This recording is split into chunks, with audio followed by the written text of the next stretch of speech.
getting into a few more of like sort of general story questions. A lot of these questions are about answering, like giving real solid answers about what's going on in the background story of State of Decay. And we will not be able to answer all of these with a lot of specificity. But I still wanted to sort of pose the questions to see what kinds of answers they engender. So, starting with Soul Burner LV, or maybe is that Soul Burner 55?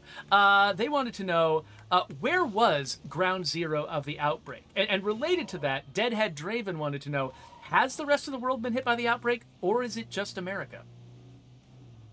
For this one, I think it's fun for each of us to tackle what we think is true. Brant, what do you think is true? The rest of the world is affected. Whether or not this area was ground zero is still up for debate.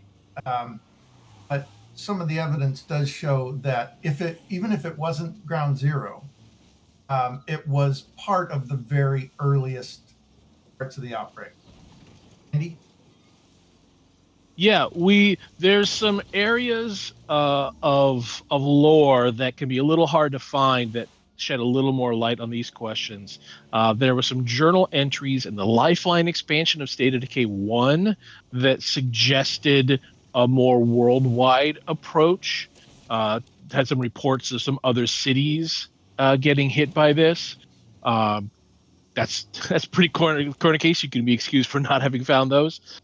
And there are some audio journals that we had intended for release in the Homecoming expansion that we weren't able to include, but the audio files have been discovered in the game by some folks, and those have some suggestions about the importance of Trumbull Valley to the outbreak in general. That whether or not this was the only place zombies were happening, as Brent says, something different was happening here. The fact that we keep going back to Trumbull to show off new things like the Plague Walls in Heartland and the Plague Freaks in Heartland, that to me lends credence to the idea that there's something that was a little special and different about Trumbull Valley.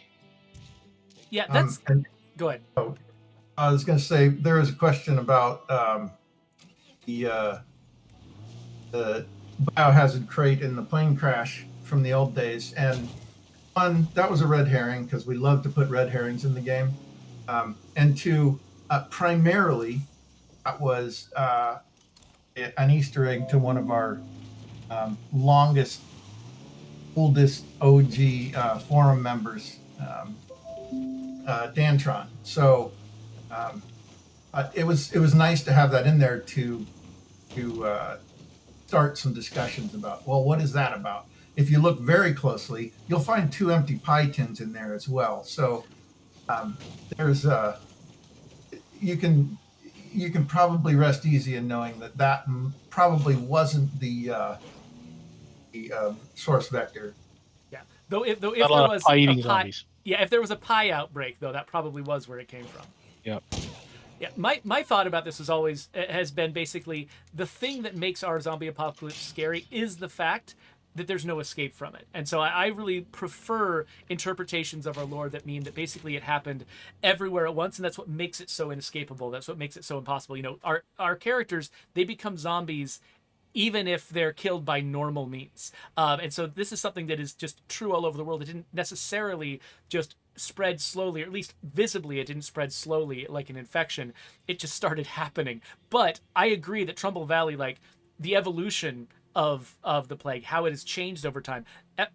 Trumbull Valley with the gauntlet, with the plague hearts and everything, it does seem like it's an epicenter of something, even if it wasn't necessarily the only place where the outbreak originally happened. The other thing to remember is that we're focused on telling very local stories in State of Decay. This is not World War Z, where we're trying to show what's happening everywhere. There are other stories that have told global apocalypse tales, and that's fine. That's not what we're trying to do. We're trying to tell very localized stories. And that's why we're going to focus on what's happening in small towns and villages and hamlets and things like that, rather than spending a lot of time building up immense lore about how did the apocalypse happen everywhere else? That's not really the story we're trying to tell. Yeah, that makes a lot of sense. We had a Somebody, question. somebody mentioned that they'd love to see State of Decay map set in Texas, and my answer to that is why? Because the apocalypse would have been over in about 4 minutes had it started in Texas. There's been a massive amount of gunfire, and then people standing around going, "What the hell was that?" Came over. So, Man of Action last month wanted to know what's the deal with the with all the bodies in the reservoir. That's been a sort of a plot point on in both versions of State of Decay. What are we doing there? Yeah, that's definitely a little plot element that we wanted to get into more in Homecoming, and is hinted at again in some of those audio journals that I had mentioned earlier, that there was some sort of a massive quarantine effort going on there. We know that there's a city, Danforth, it's not very far away from Trumbull. That means there's a lot of people there. Where did all those people go? Well, a lot of them ended up quarantined right there at the dam, at the reservoir. And that went very, very badly, catastrophically badly, to the point where all of a sudden the folks running the quarantine had a huge number of dead bodies on their hands and nowhere to put them. And right around that time, of course, the world is also falling apart. So basically, what do? Well, a bunch of bodies end up floating in the water, and there's nobody left around to clean it up. I'm curious, like, because I've actually forgotten a lot of the details of that lore. Was the problem a zombie problem, or was it a human malfeasance problem? A little of both. I know the story in my mind. So again, this isn't necessarily canon, but certainly what was going on in my brain when we were working on that is we, the people of the world, don't quite know what's going on. Only that some people are getting sick and getting weird. So we grab everybody we can see who looks vaguely sick and put them in one place, thinking, okay, that's going to prevent the sickness from spreading. Well, the problem is that turns into a whole lot of zombies in one place, and they're just not capable of dealing with a threat of that size that happens that fast. So Right. a well-meaning effort that goes horribly awry. Right. Imagine what I suspect that the military has several papers drawn up about how to handle something akin to this, some sort of disaster. And I would also imagine that they would start running through their checklists about how to deal with these emergencies, and so that I imagine that the quarantine at the dam was just them running through their check boxes, not really understanding the nature of what they were dealing with. Certainly, there was people who were thinking that the Black Fever, which was, if I'm not mistaken, sort of the precursor, or what they thought the precursor was to zombie thing. Right. But so of course they're going to do whatever they can to try and mitigate that problem. And also, the rumor mill. I mean, look what happened with COVID. There was 100 different theories about where it started, and nefarious and not nefarious. Was it an animal? Was it a lab? I don't want to get into that. Please don't spam the chat with your theories. But I mean, look what happens.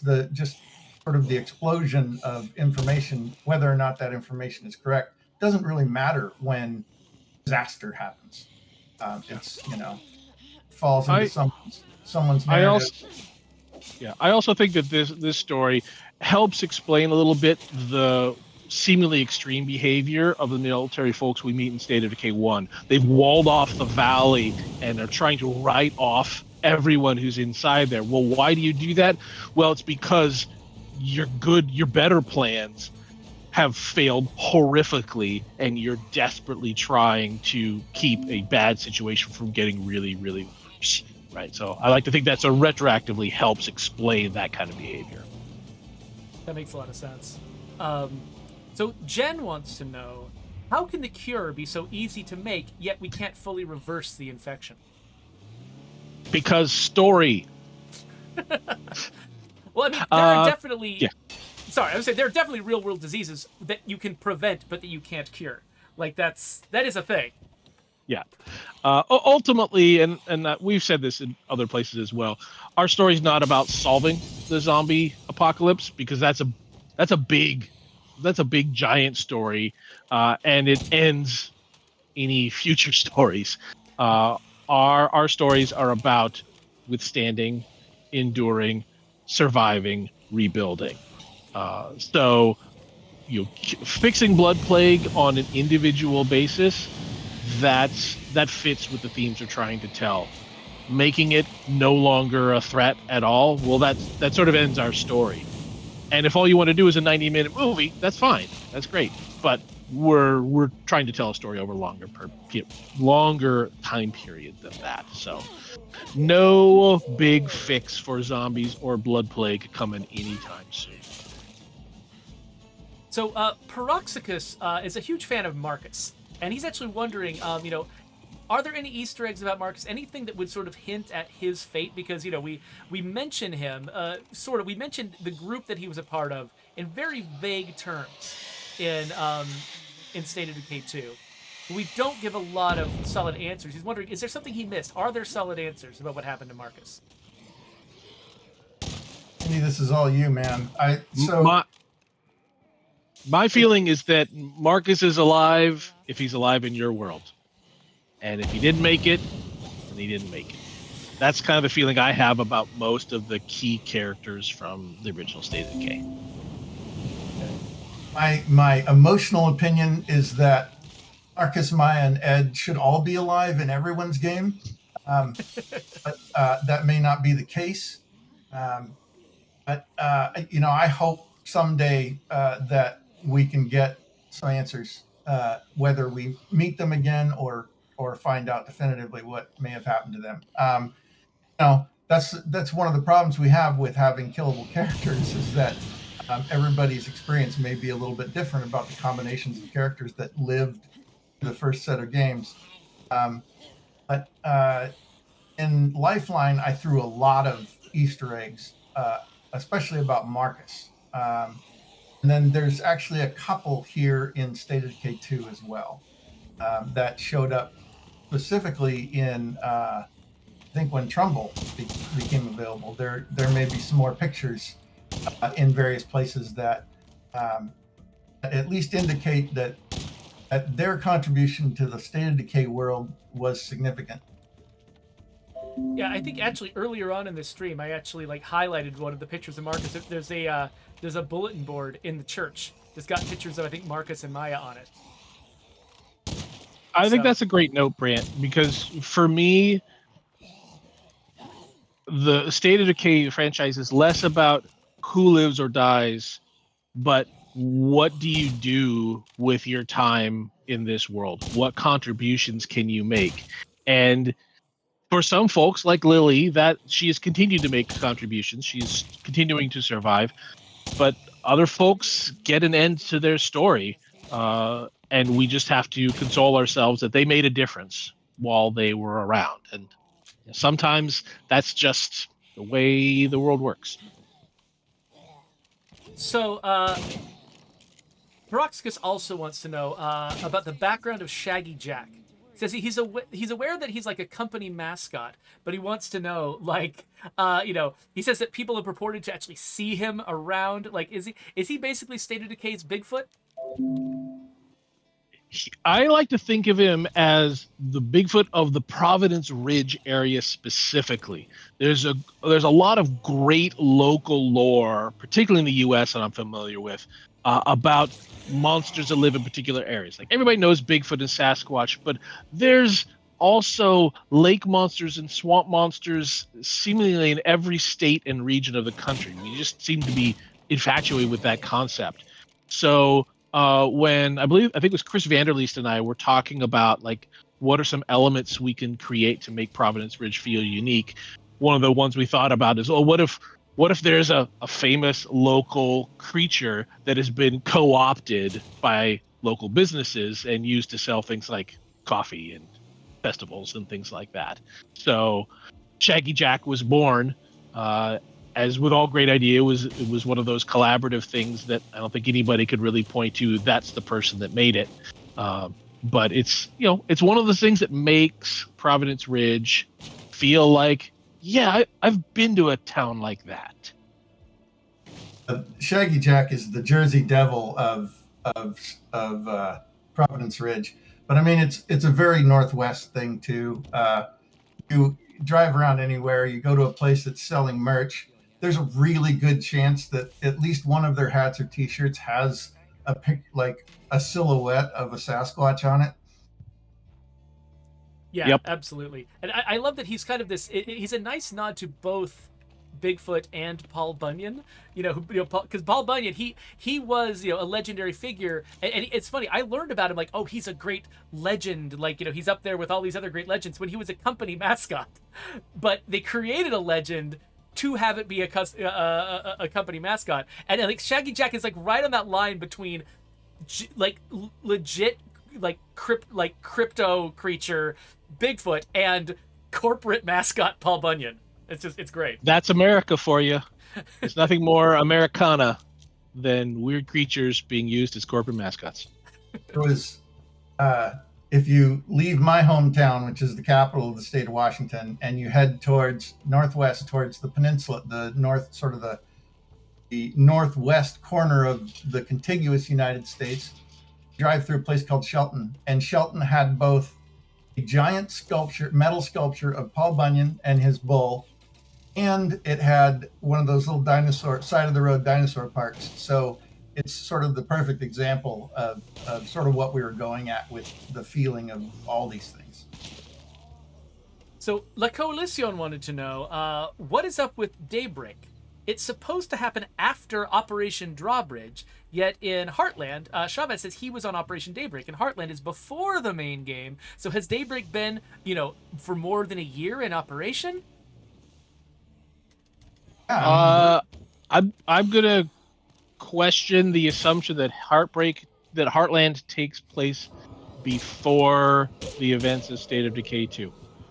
I don't know that there's evidence that that's true. I've always thought of them as being a little more contiguous in time. The fact that Heartland came out after Juggernaut Edition suggests to me that if anything, it might be a sequel, not a prequel. But I mean, Heartland does.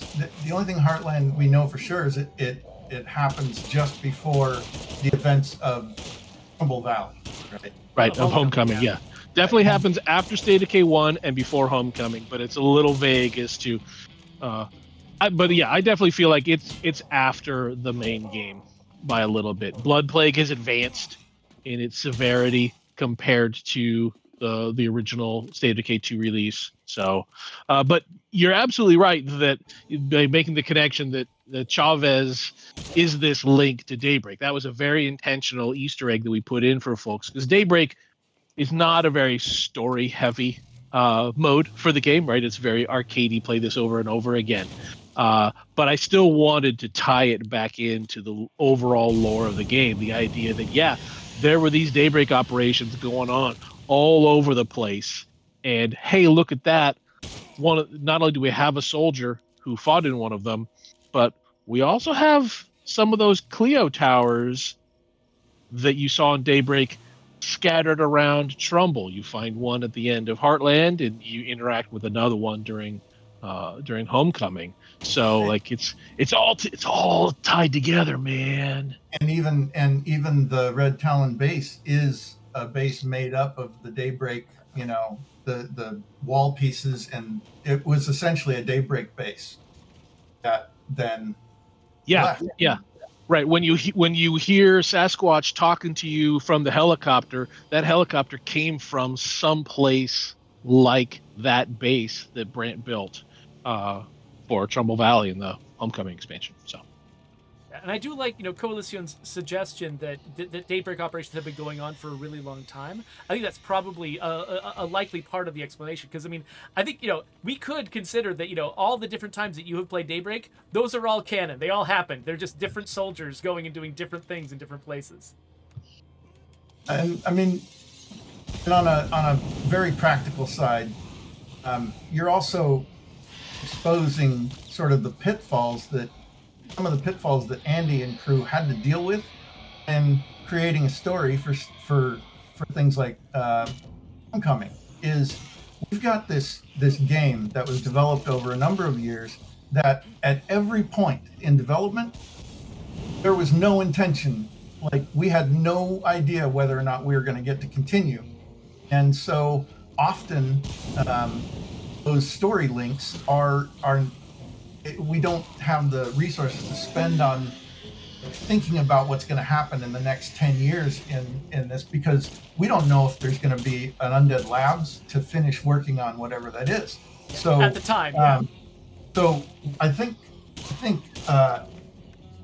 the thing that Andy and his crew did was brilliant, was having to tie all these things together in a way that was it was never set up to be that way, or to facilitate sort of the long-term thing. So I'm overjoyed and super happy about continuity that we do have.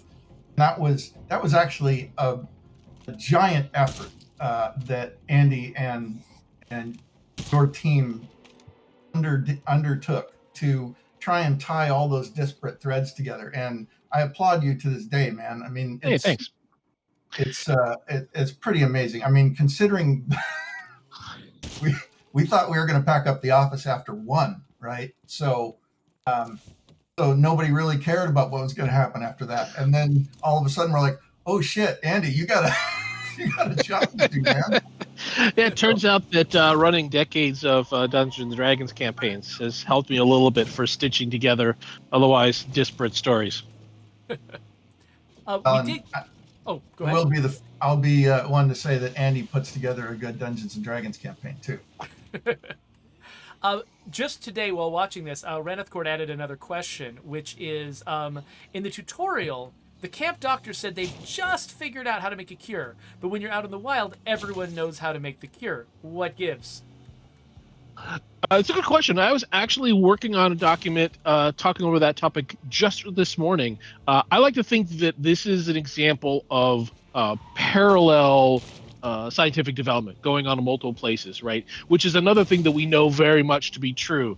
There are lots of inventions in human history that we credit to one person inventing, only later on to realize, oh, it was kind of simultaneously invented in 2 or maybe 3 places by different people.